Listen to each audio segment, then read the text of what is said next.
In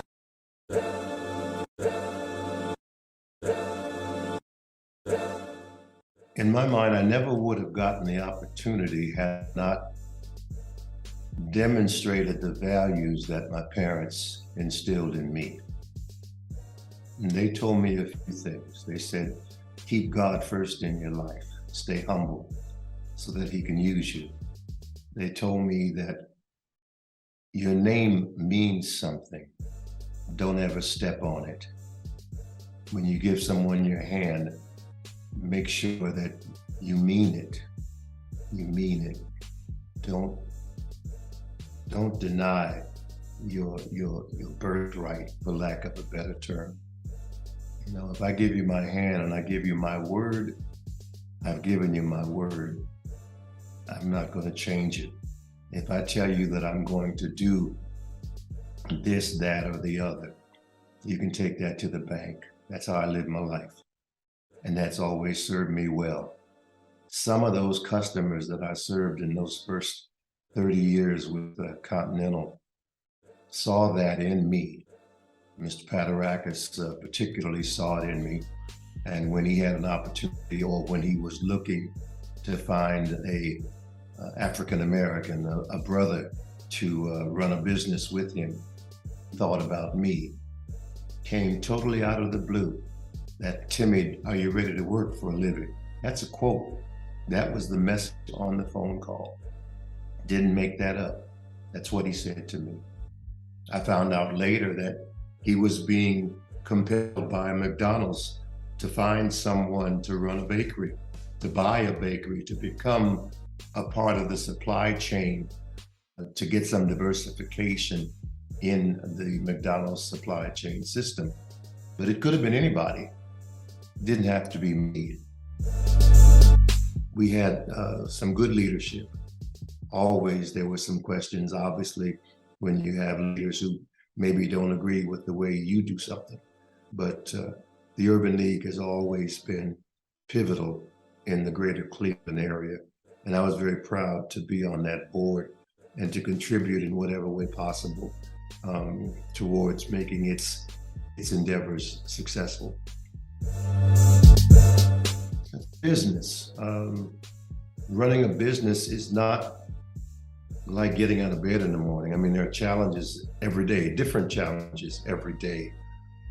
And today, more than any other time in the last 27 years, the challenges have to do with the people that are working for us. We have, let's face it, the world has changed. Employees nowadays are very, very, very much concerned about their quality of life. Working the standard 5 days, 40 hours, overtime after 40 is not effective anymore. People want time off. They want family time. They want to be away from the workplace as much as possible.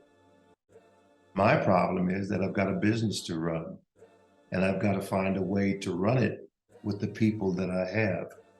So where do you find the marriage? How do you put the two together and still get accomplished what needs to be accomplished? So it forces us to be more creative in the way we schedule, in the way we plan, but more than anything, in the way that we communicate with our employees. We really have to be able to hear well, and to do with what we hear. We have to be able to take what we hear and put into play the kinds of schedules, the kinds of activities that keep our employees challenged and happy to the extent that we can. It can't just be business as usual. Those days are gone. Those days are flat gone. Generational businesses are great. Generational business means that you have somebody who's ready to fill into that key spot with the passion, the insight, the intellect, the drive to be able to run the business better than the person before. Because you can't just stand still. You've got to run it better than the person before with what you have. So when that resource runs out, if you waited too long, the value of your business may have disappeared.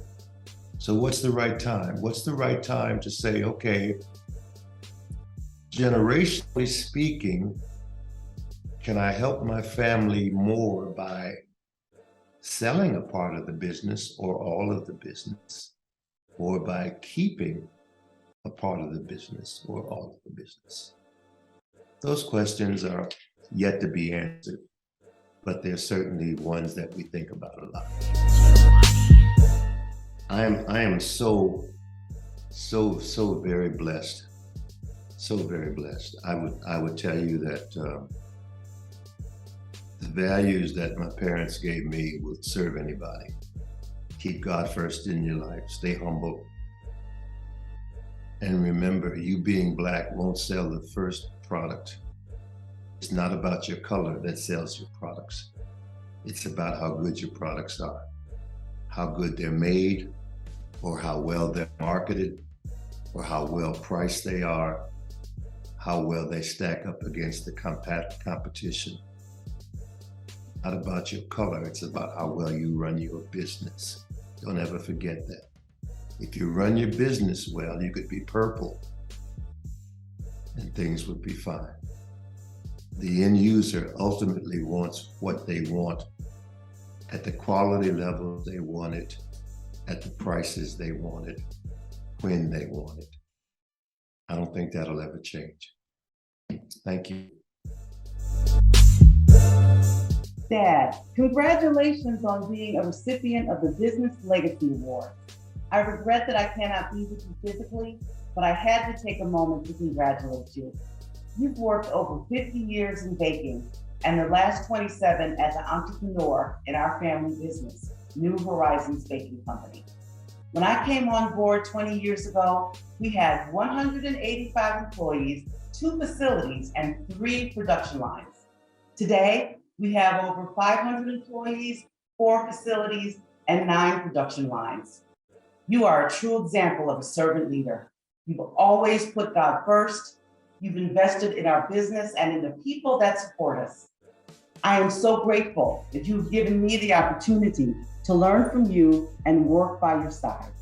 The fact that you've entrusted me to lead something that is so valuable to you leaves me speechless. To be the CEO of our company and to continue the amazing legacy that you have built is something that I am humbled, honored, and grateful to do. Thank you for all that you've done for the New Horizons Baking Company family of businesses and all that you continue to share and give for its future growth. I'm doing all I can to make you proud, to do good for our employees and their families, and to be the best example that I can for my own family. The fact that my children, your grandchildren, also work with us gives me hope that they can carry the torch and continue this blessed legacy. Thank you for being an amazing father and an extraordinary businessman. I love you. Enjoy the celebration.